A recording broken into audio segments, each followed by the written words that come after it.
So can I please invite Genevieve up to the platform as well? Please find a seat. I'll sit on the edge over here. And I think we've got about 10 minutes for questions before we go to our next session.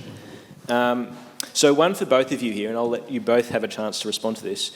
I think, we talked about liminality, Genevieve, in your comment. Jordan, you gave us a sense of the next generation. Because of the context of COVID, I think the question was how you might speak to 10-year-olds today about this pandemic and how you give them some sense of the pandemic, but also broader global threats. So I might leave that one for both of you to pick apart. I'll tell you what, it's an interesting thing to realise how mature you can be when you talk to younger people. When you speak with younger kids, it's just...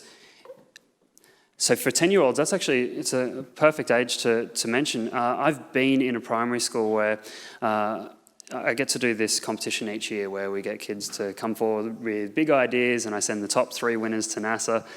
It's a great competition called the Little Big Idea Competition.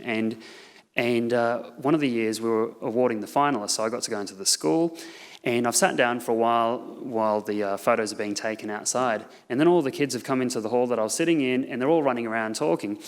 And the teacher comes in and the teacher speaks to the children and speaks to them as 10-year-old children. And suddenly the way that they were all speaking all just changed. They started speaking like children to the teacher. The teacher walked out and then I noticed their vocabulary just go right up, and that was the thing I started to realise, is that how I speak to young people is actually a lot more mature. I don't treat them as young people who don't know anything, because in fact they know a lot. They watch a lot of videos, they connect with the world, they do know what's going on out there. And so I would say be honest in a lot of cases, be honest, and we can't bubble wrap them and protect them in the way that we were able to with previous generations before there was that level of connection. So I would say let them know that things are tough, things are changing. We don't have all the answers, but we're still all figuring it out, and we're working out how the world is going to change as we move into the future. We'll have to get used to these digital technologies in many cases, because some businesses are deciding they're not going to go back to being in person. But one thing I want kids to really understand is that something that we all intrinsically know is that humans crave human interaction. We want to have that face-to-face interaction. It's always better than technology. I won't advocate for technology over human connection ever, because human connection is just so important. So if you're ever going to go virtual, do it part-time. Make sure that we have that face-to-face connection. There's a lot of amazing things in neuroscience that are turning up to find out what is happening in our brains when we look into each other's eyes, when we see each other smile. It's an amazing thing. So I suspect, building on that, I'm also imagining part-time virtual, full-time physical. It's kind of nice. I think building on that, there's a couple of other pieces, right? One is that I think there is an interesting challenge here, and it's not just for kids, right? It's for all of us, that we are in a moment of profound uncertainty, and it's a moment in which things will continue to be ambiguous, and how you drive a conversation where things aren't certain. So how do you create certainty where you can, create structure where you can, and make it clear where structure doesn't exist? And I think that's a conversation that needs to be had with 10-year-olds as well as 20, 30, 40, 50, 60-year-olds. And I think there's something about how we start those conversations that become important later, that aren't just about the content of the conversations, but the nature of the conversations. There's something about letting it be okay that some things are unknowable, that some things are uncertain, that there are places where you can create patterns and structure. I think one of the hardest things, I suspect, not just for Australian children, but for their parents and the rest of their broader communities, has been the suddenness of certain pieces of this. If you've spent a whole lot of your time with a group of 20 or 30 other kids and suddenly you're the only kid, there's something profoundly disturbing about that sudden loss. And there's a piece in all of this for me about how do we think about grief? How do we think about managing through things that won't come back? How do you think about all the pieces around, Jordan's right, about the body? It's easy to kind of think of these as being intellectual conversations, but there's also just a bit about bodies in motion that turn out to be hugely important in most socialising of kids in multiple cultures, right? So where are there other bodies around you? What does it mean not to be on an individual learning journey, but a collective one? So that piece about, what does it mean to watch other people learning, not just you? and how other people respond in those moments also shapes the way in which you take on information. So for me, there's something about how we deprivatize some of those conversations too and work out how to make them part of these broader, not just individual child, but the collective. And so I think we have probably time for one more question, but again, for both of you to respond to. So there's a little bit in those conversations about pace, acceleration, and I think, Jordan, you prefaced your remarks by saying that you were going to make things faster, turn things up a notch. So we have a question here from Warwick Anderson, and the question is, how has the pandemic affected the development of new technologies?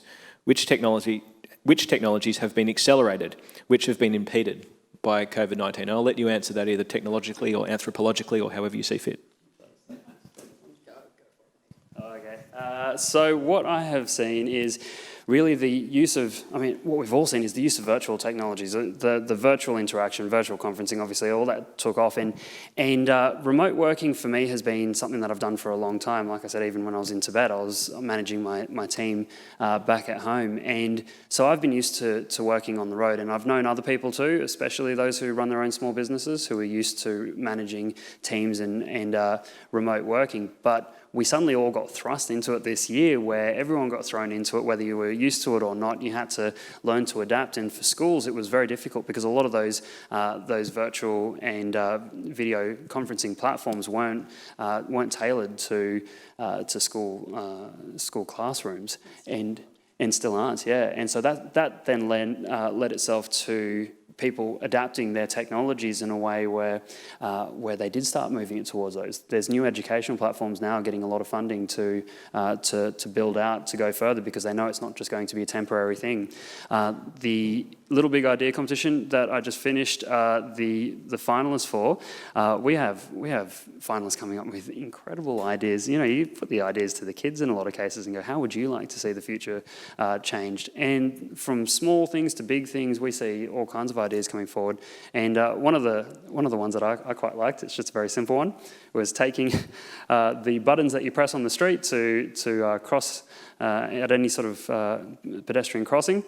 Just move it down to the bottom so you can kick it with your foot, because they're watching everyone trying to kick the buttons these days. We're finding that suddenly we're thinking very differently about our interactions with each other, and we're trying to try and learn how these interactions can change. And so from face-to-face connection to the type of technology that's being adopted, we're seeing big changes in virtual reality as well. It's starting to be used even more so. Yeah, and there's probably three pieces, Warwick, that I thought were also particularly useful. One is that we've now, it's one of the things I think got made visible, although it in some ways already was, but the nature of the connectivity. So how do we think about the internet? How do we think about the configuration of the internet? Again, in some ways a really boring thing, but it turns out most internet connections globally are configured to favour download rather than upload.